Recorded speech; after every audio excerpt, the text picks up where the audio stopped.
Hi, my name is Dr. Steve Bortizade. We're here at Valley Pain Specialists today. Today we're going to be performing a relatively new procedure called nerve transection of the medial branch, along with some osteectomy of the facet joint for overgrown hypertrophic facet joints. So this patient has intractable back pain related to lumbar spondylosis, and we're accompanied today with Nate Dillon from the company, the distributor, Midas Medical Solutions, using the Eloquence system. So we'll be showing you how to do this in a brief educational informational video. Feel free to reach out to us after the video if you enjoyed this video, and contact us for more information. And what we've done is numbed him up in 3 different areas and created a skin wheel and a track all the way down to the facet joint nerve, the medial branch, and numbed up the area around the nerve and the bone that it's on, because we're going to be removing some of that bone, so we want to make sure that the surface of the bone is numb, and we're going to be lesioning with bipolar frequency the nerve itself, so we want to make sure the nerve is completely numb. What we have is a working channel that we've placed into the spine next to the bone that we're going to try to shave away with the trephine, and the trephine is in my hand. The end of the trephine has sort of sharp serrated teeth that once I get it down to os, I'll be able to rotate clockwise and pour out or remove some of that bone using this device here. Okay, so what we've done now is we removed the trephine, and we've placed the trigger flex, which is the device that's going to deliver bipolar radio frequency energy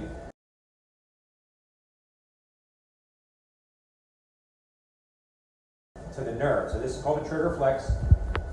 We'll slide it down a working cannula, and then we administer an additional anesthetic through the side port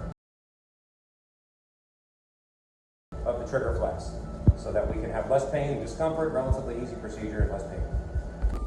So right now we're placing a 10-second burn at 4 different levels next to the medial branch.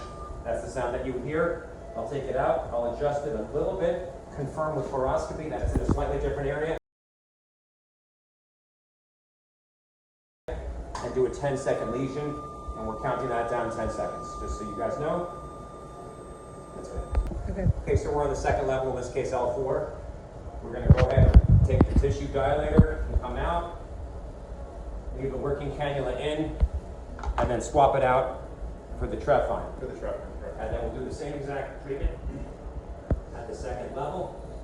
Okay, so now I position the trigger flex in from lateral, and what I'm going to do is I'm going to do a 30 to 40 second bipolar radio frequency, which is low temperature but high frequency, to disrupt and deaden the medial branch nerve, moving from lateral to medial for about 30 to 40 seconds.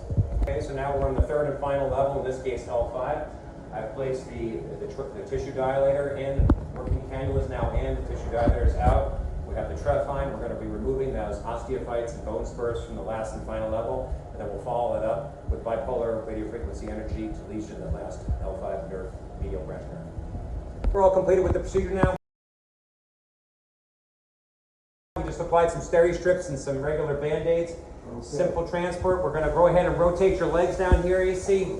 Yep, you can go ahead and stand up. No sedation for the treatment. It's all done with local anesthesia. Patient can sit in a standard transport chair like this. No special discharge criteria.